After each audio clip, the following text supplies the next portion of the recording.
अमावस्या के दिन प्रदोष काल में, प्रदोष के समय पर, प्रदोष काल में शाम के समय पर जाकर किसी भी नदी, तालाब, बावड़ी, कुआं, कहीं ना कहीं जो आपके पास में हो, वहां पर एक घी का दिया, बत्ती का मुंह दक्षिण की ओर कर कर अवश्य जला कर जाना। सारे पितृदोष समाप्त हो जाएगा, सारा पितृदोष समाप्त। अमावस्या के दिन किसी भी जलाशय के पास में, नदी, तालाब, बावड़ी, कुआं, जो आपके शहर में, आपके गांव में, आपके नगर में हो, वहां जाकर लगा दे। अगर नदी, तालाब, बावड़ी, कुआं नहीं है तो पीपल का वृक्ष हो या बेलपत्री का वृक्ष हो या बट का वृक्ष हो, उसके नीचे लगा दो प्रदोष काल में। पर अमावस्या के दिन लगाएं जरूर। क्यों?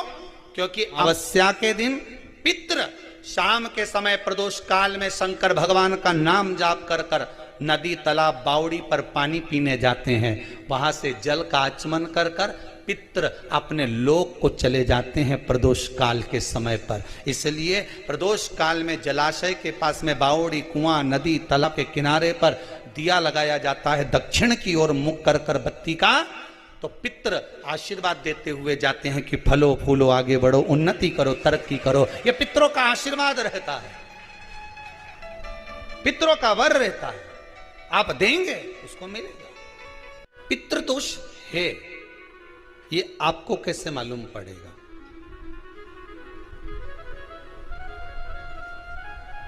पितृ भूखे हैं, इसका तो वर्णन हमने पहले कर दिया कि रात्रि को जब आप सोने के बाद में 1-1.5 घंटे बाद अगर आपकी नींद खुल जाए, 1 घंटा 1.5 घंटा आप सो लिए, उसके बाद जो नींद खुली तो 1-1.5 घंटे तक अगर आपको नींद नहीं आ रही है, रात्रि को सोने के बाद में 1 घंटे बाद जब उठे तो आपको प्यास लग गई,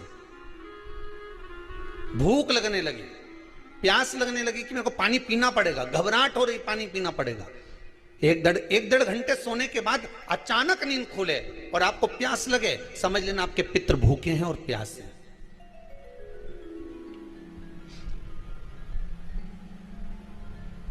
वो भूखे और प्यासे हैं, उनको जल की जरूरत है।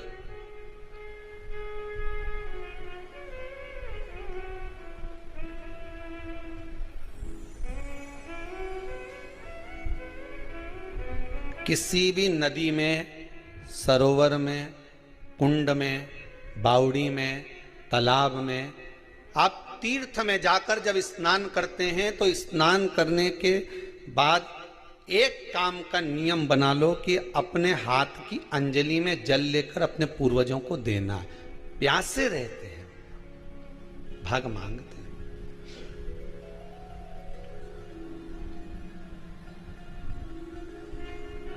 भाग प्राप्त करना। 3 वृक्ष पितरों के तुल्य हैं। पहला पीपल, दूसरा बट वृक्ष, तीसरा बेलपत्र का वृक्ष।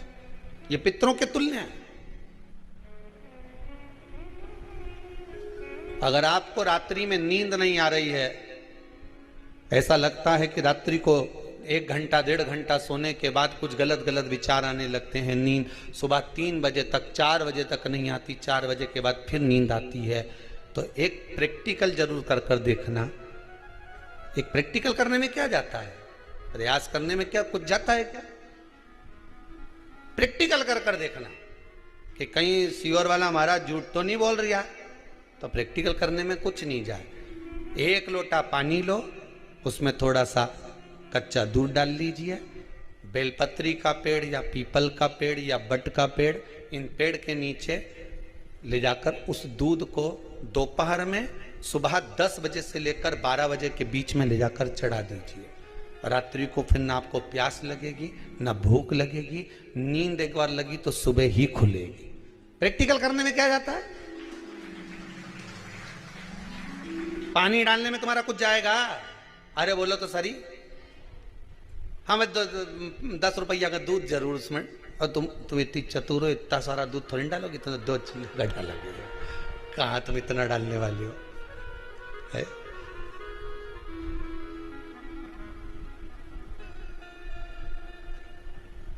प्रैक्टिकल करने में क्या जाता है? कुछ भी नहीं बिगड़ेगा। ये तो बस जल डालोगे तुम्हारा ही कुछ अच्छा हो सकता है, बाबा की कृपा है।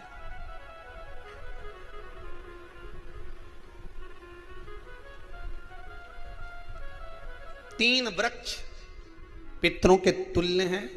पहला जम के बोलिए पीपल, दूसरा वट वृक्ष, तीसरा बेलपत्री का वृक्ष। तीन पीपल के वृक्ष में 52,000 ब्राह्मण एक साथ निवास करते हैं, इसलिए पितृतुल्य है। वट वृक्ष ब्रह्मा जी के मस्तक से बना, इसलिए पितृतुल्य है। और बेलपत्री का वृक्ष माता पार्वती जी के अश्रु से बना।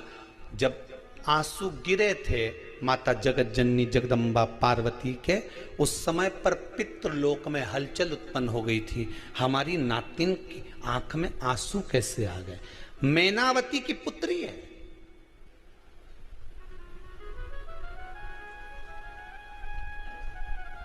पितरों की नातिन, इसकी अश्रु कैसे गिर गए? पार्वती जी ने कहा ये आंसू नहीं, मेरा पुण्य भाग प्रकट करती हूं बेलपत्री के रूप में। तो पितरों ने वर दिया था कि ये बेलपत्री का वृक्ष हमारा आशीर्वाद है, इसके नीचे अगर कोई दीप लगाता है, शिव को स्पर्श कर चढ़ाता है, उसके पितरों की शांति होगी। हम स्वयं उसको आशीर्वाद देने के लिए पधारेंगे। बेलपत्र का वृक्ष पितृतुल्य।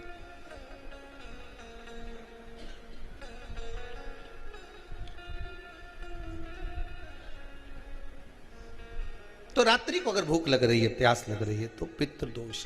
दूसरा पितृदोष का लक्षण बताया, घर में कोई शुभ कार्य ना हो, वंश की वृद्धि ना हो।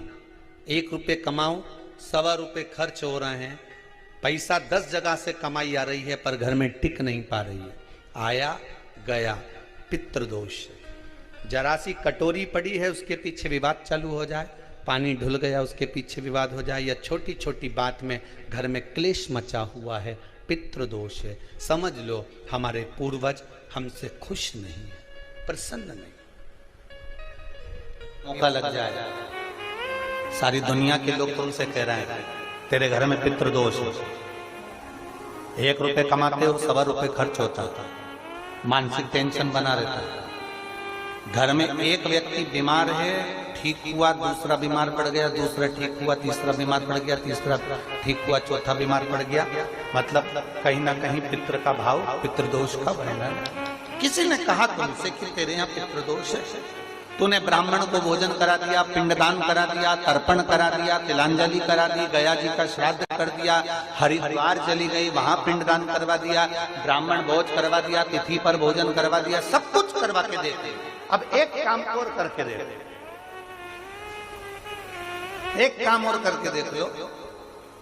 जब तुम घर में भगवान शंकर की आरती, तुम्हारे घर में शंकर जी का शिवलिंग है, भले काय का भी हो, छोटा सा, भले सियोर का कंकर शंकर हो, नर्मदा का कंकर हो, चाहे शंकर पारद के हो, पीतल के हो, स्टील के हो, लकड़ी के हो, जिसके भी हो, लोहे के हो, पाषाण के हो, जिसके भी हो, शंकर का शिवलिंग अगर हमारे घर में है और आप रोज प्रतिदिन भगवान की आरती करते हो, प्रतिदिन, और आपको लग रहा है कि मेरे यहाँ तकलीफ चल रही है, ये ठीक ही नहीं हो रही, लगभग 1.5 महीना आप कम से कम 45 दिन, 1.5 महीने के करीब में ऐसा प्रयास करना कि भगवान की आरती, शंकर भगवान के शिवलिंग की आरती करने के बाद उस दिए को भगवान के सामने मत रखो, उस दिए को उठाकर जहां तुम पानी का मटका रखते हो, हंडा रखते हो, जिससे तुम पानी पीते हो, तुम्हारे रसोई घर में जो पानी का मटका, हंडा, बाल्टी, आरओ का पानी जिस मटके में गिरता है, हंडे में गिरता है, जिसको हमारे यहाँ पितरों का स्थान कहते हैं,